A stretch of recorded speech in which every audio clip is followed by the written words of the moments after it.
Selamat datang di Bitcoin Goceng. Ya.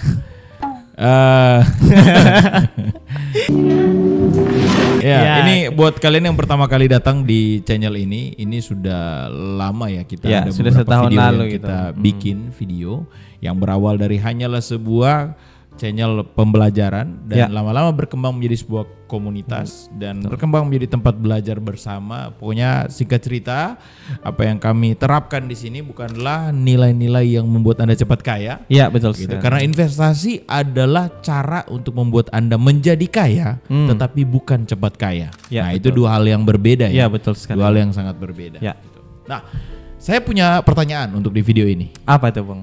Kan kita ini komunitas ya, Bitcoin Goceng. Kita bahas tentang investasi, trading, pasar modal. Nah, tapi saya punya pertanyaan nih. Apa tuh, Bang?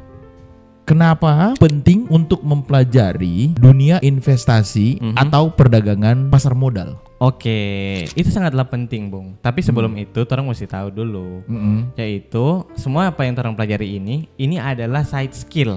Oke. Jadi tetap orang pekerjaan utama tetap ada. Oke, itu yang penting ya. Iya, jadi, paling penting. Sebenarnya apapun yang kita mau lakukan, apapun itu, tetapi investasi ini merupakan side skill. Side skill, betul sekali. Investasi atau perdagangan pasar modal.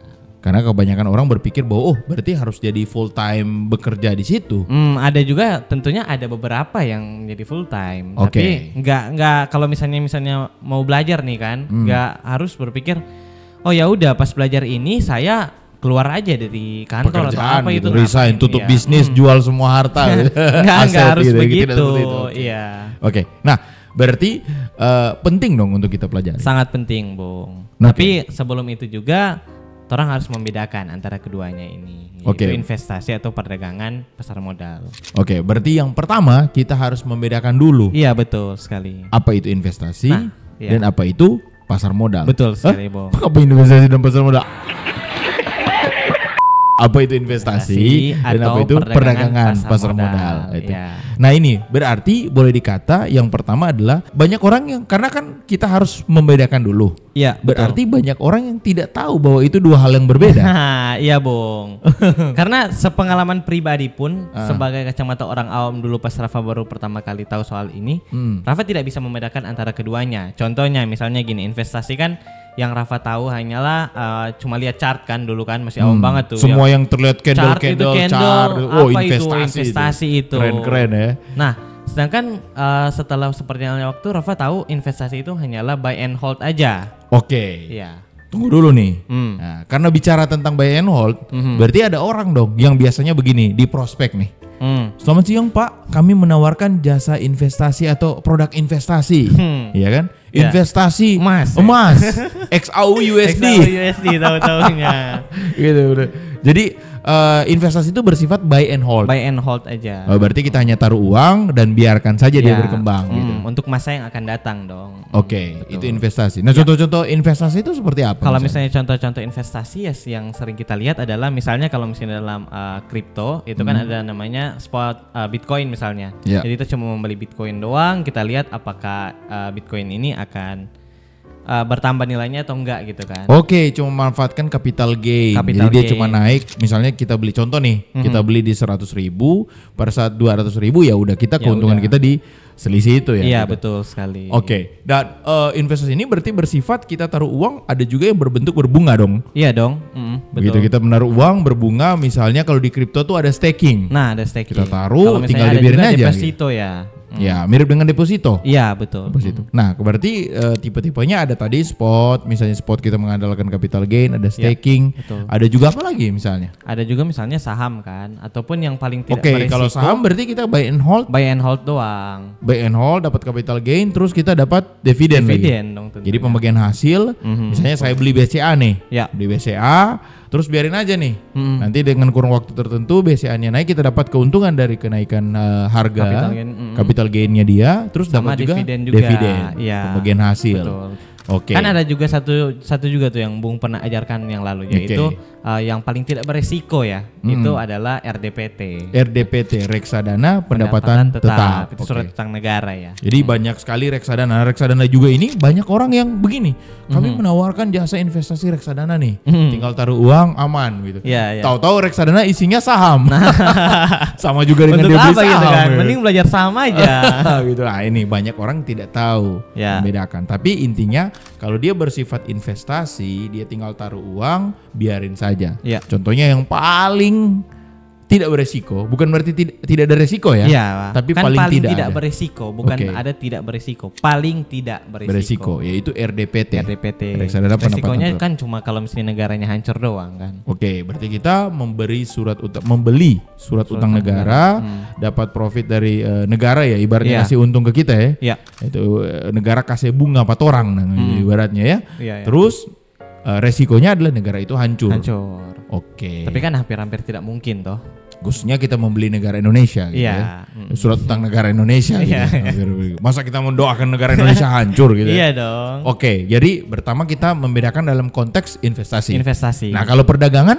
Nah, kalau misalnya perdagangan yang sering kita lihat lebih sering masuk keluar. Kalau misalnya investasi ya udah cuma buy and hold. Kalau perdagangan ya cuma keluar masuk gitu kan. Berarti dalam konteks orang yang walaupun tipe investor tapi dia kalau keluar masuk berarti udah jadi trading dia gitu kan. Udah perdagangan gitu karena dia tidak buy and hold menunggu jangka waktu tertentu ya. Iya betul. Begitu trading. Nah, itu berarti kita punya istilah kalau orang bilang trader berarti orang yang keluar masuk lebih cepat gitu ya.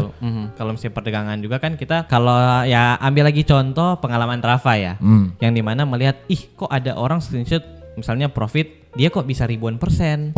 Kalau misalnya investasi kan keuntungannya nggak akan begitu kecuali micin ya. Koin-koin micin misalnya. Tapi kalau misalnya dia trading, dia bisa naik ribuan persen. Nah, itu biasanya kenapa kalau ribuan persen? Kalau misalnya ribuan persen itu adalah karena leverage kan. Berarti dalam konteks yang di sebelah, kalau tadi kan investasi. Sekarang konteks ke perdagangan nih, trading. Biasanya trading ada leverage. Kalau di investasi ada, tapi hampir-hampir tidak ada.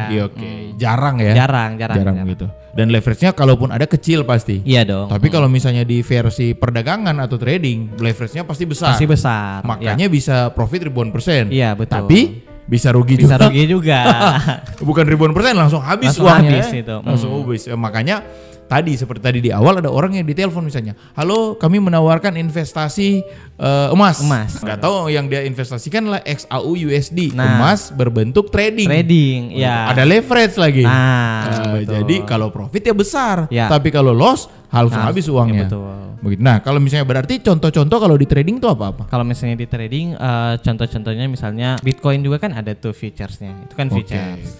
Bukan spot ya kalau misalnya spot. Nah, tadi ada ada Bitcoin, ada futures ya, Bitcoin futures ya maksudnya. Terus ada Forex juga. Ada Forex juga. Begitu. Nah, berarti sebenarnya yang membedakan ini adalah tipe gaya bertransaksi ya. Iya betul sekali Bung. Jadi semua ini memang kalau secara besar dalam konteks investasi kan investasi kita menaruh uang, ya investasi waktu, investasi juga. Iya betul. Jadi kita menaruh value di situ dan mengharapkan akan naik. Ya betul. Tapi dalam konteks transaksi pasar modal itu dibedakan 2 bagian besar ya. Ada yang berbentuk investasi sama perdagangan atau trading ya. Iya atau trading. Ini penting harus dibedakan dulu. Ya betul.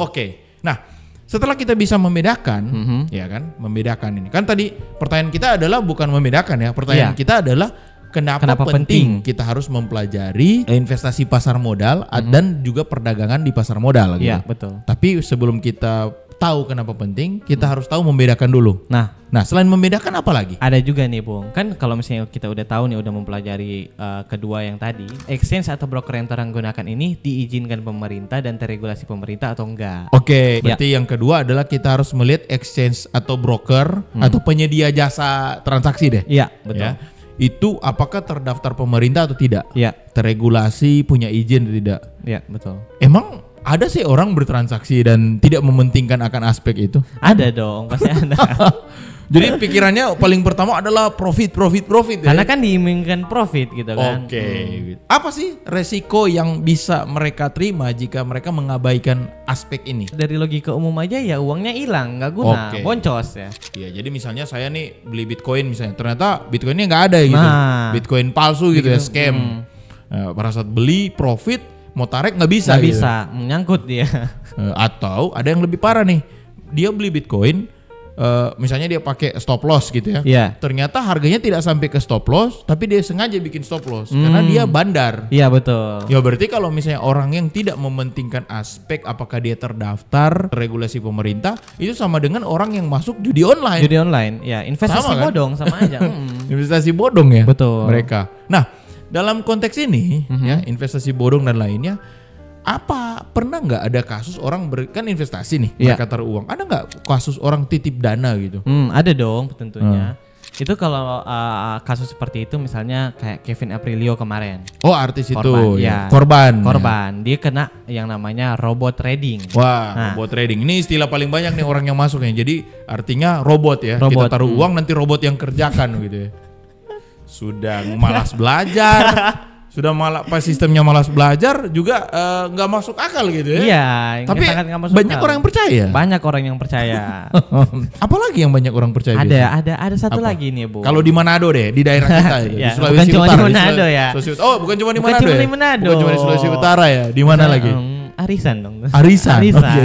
Jadi arisan tuh kayak gilir. Iya, digilir. Dapat uang gitu. Ujung-ujungnya yang pegang arisan lari. Berarti mirip titip dana dong itu. Iya dong. Tapi anehnya ini kan tadi titip dana investasi bodong gitu ya, mengabaikan aspek-aspek penting terdaftar terregulasi pemerintah. Biasanya itu hanya kena kasus kepada orang-orang yang minta maaf, yang menengah ke bawah atau orang miskin ya? Ya enggak dong. Tetap Oh, iya? ada juga yang Ada juga? Ada juga yang di atas gitu kan. Orang-orang yang kaya begitu, Yang orang kaya. banyak duit gitu. Orang-orang yang malahan kalau misalnya dilihat, kalau kita pandang itu dia orang berintelektual. Cuma Berintelektual. anehnya kok bisa gitu Iya. kan kena di situ. Menurut saya ya gini, kenapa sampai ada orang-orang yang berintelektual, kategori orang-orang yang pintar ya berarti ya? Iya, Karena betul. mereka punya gelar, punya pekerjaan yang bagus, bahkan ada orang-orang yang sudah menjadi orang kaya gitu ya. Iya. Berarti punya intelektual yang sangat baik. Betul. Kenapa mereka sampai kena? Karena dasar yang paling pertama adalah mereka tidak punya pengertian, tidak mau belajar dasar-dasar Nah. tentang dunia investasi. Ya. Jadi hanya dengar aja orang bilang, oh ini bagus, Bitcoin, oh mantap, masuk. Diimingkan profit lagi kan? Iya kan, emas, XAU ya, emas futures kayak gini. Betul. Jadi terlihat keren, masuk. Masuk. Begitu. Artinya ini nilai yang di sini yang bisa dipetik adalah tidak segala sesuatu di dunia ini kamu tahu. Iya. Ya, Betul. Jadi misalnya contoh, ini contoh aja ya, contoh. Misalnya kamu seorang dokter nih, contoh. Ini Iya, contoh iya, ya. iya. Contoh, Iya. seorang dokter. Kamu expert dalam hal kedokteran gitu ya. Iya. Tentang semua hal tentang pasien segala macam. Tapi bukan berarti kamu expert dalam segalanya. Iya betul. Karena ada aspek-aspek kamu nggak expert. Contohnya tadi. Ya. Dan dibuktikan dengan apa? Kamu percaya terhadap, misalnya nih contoh nih, ada dokter yang percaya terhadap investasi bodong seperti itu. Karena dia tidak tahu bahwa seberapa pentingnya akan hal itu. Nah, sama seperti misalnya sama. dunia kesehatan. Ya, Misalnya betul. ada dokter yang bilang, oh hati-hati jaga kesehatan. Misalnya contoh jangan tidur larut malam. Kalau bagi saya orang awam misalnya berpikir kayak, biasa sih. Ya. Padahal itu penting banget kalau Ya. ditinjau dari segi kedokteran gitu. Ya, Ya, betul. sama halnya dengan itu. Oke, berarti di poin 2 ini adalah penting sekali untuk kita mengetahui dia terdaftar dan terregulasi pemerintah. Iya betul. Setelah kita tahu perbedaan, setelah kita tahu mana yang sudah terdaftar dan terregulasi pemerintah, apalagi? Ada lagi nih Bung, yang ketiga yaitu investasi itu adalah uang bekerja untuk kita. Oke, Iya dong. bentar. Investasi adalah uang yang bekerja untuk kita. Jadi uang bisa menghasilkan uang. Iya, uang bisa menghasilkan Oke, uang. itu adalah konsep investasi yang Iya. sebenarnya. Ya.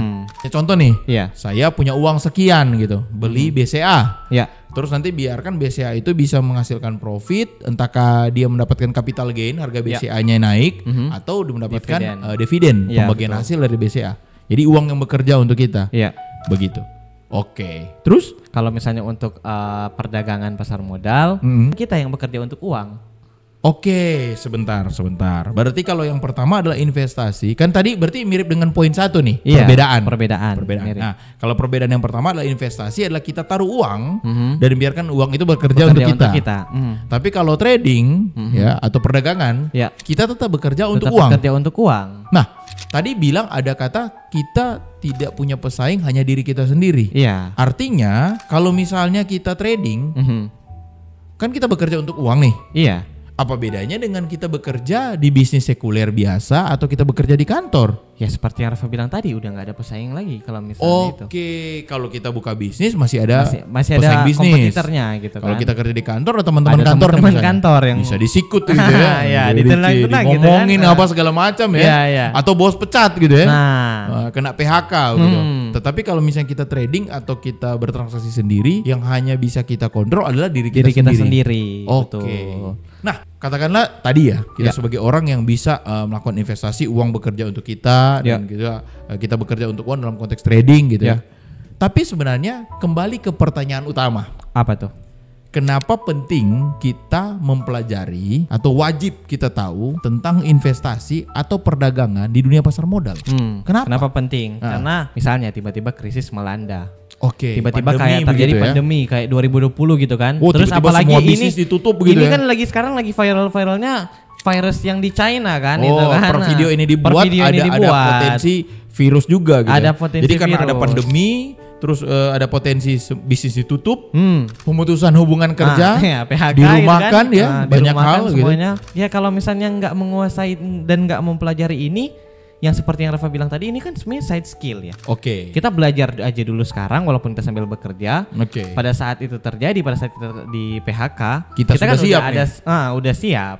Oke. Jadi sebenarnya kalau mau dikata kenapa itu penting, malah harus dibalik ya. Ya. Ini wajib untuk dimiliki, diketahui. Skill ini ya, skill ini wajib untuk dimiliki, diketahui kepada setiap orang. Yaitu skill apa? Skill investasi dan juga perdagangan di pasar modal. Iya betul. Karena perdagangan pasar modal ini adalah kita dengan diri kita sendiri. Gitu. Iya dengan diri kita tidak punya pesaing lain selain diri kita sendiri. Iya betul. Gitu, kita hanya melakukan pembelian, penjualan berdasarkan analisa yang kita buat. Iya. Nah. Berarti kalau mau dibilang hampir dari semua profesi ini yang sudah klasik sekali ini. Sudah lama berarti. Ya udah lama dong. Dia dari tahun 1600. Oh berarti dari tahun 1600? Iya dari tahun 1600. Itu pada awal mulanya di Amsterdam Stock Exchange. Oke, bagi perdagangan bursa di Amsterdam waktu itu tahun 1600. Berarti sudah banyak orang yang meninggal ini.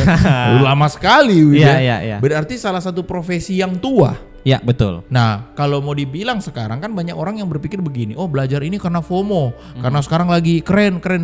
Berarti kalau dengan statement tadi, ini bukan hal yang baru banget. Iya dong. Ini sudah hal yang klasik, sudah tua. Justru anehnya profesi yang sudah tua, tapi masih banyak orang yang menganggap ini sesuatu yang wow. Nah harusnya berarti ini sudah ada dari pendidikan sejak dini dong. Nah dari makanya anak-anak. Kayak yang barusan gitu ada berita tentang Bu Menteri Sri Mulyani bilang bahwa harusnya ini diajarkan sudah mulai dari sejak SD. Oke, artinya dari sejak usia sekolah dasar ya, duduk usia belajar di sekolah dasar, anak-anak dari dasarnya sudah tahu bahwa ini bukan hal yang wow banget. Nah, betul. Kalian sudah bisa gitu.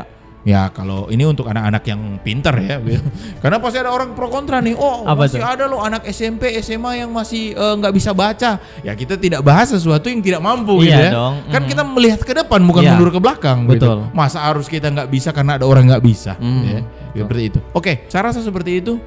See you on the next video. Bye bye. Saya sangat bersyukur sekali karena muncul di Bitcoin Project ya.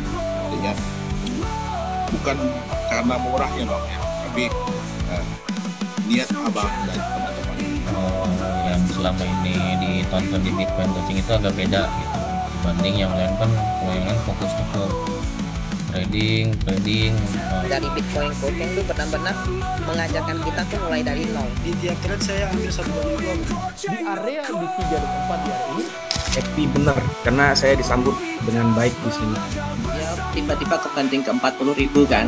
Nah itu karena kalau menurut saya potensinya kalau dia berhasil nge-break area satu double bottom. Nah ini kita dapat ininya nih. Double bottom. jiwa muda semua nih. Keren-keren abang-abang semua.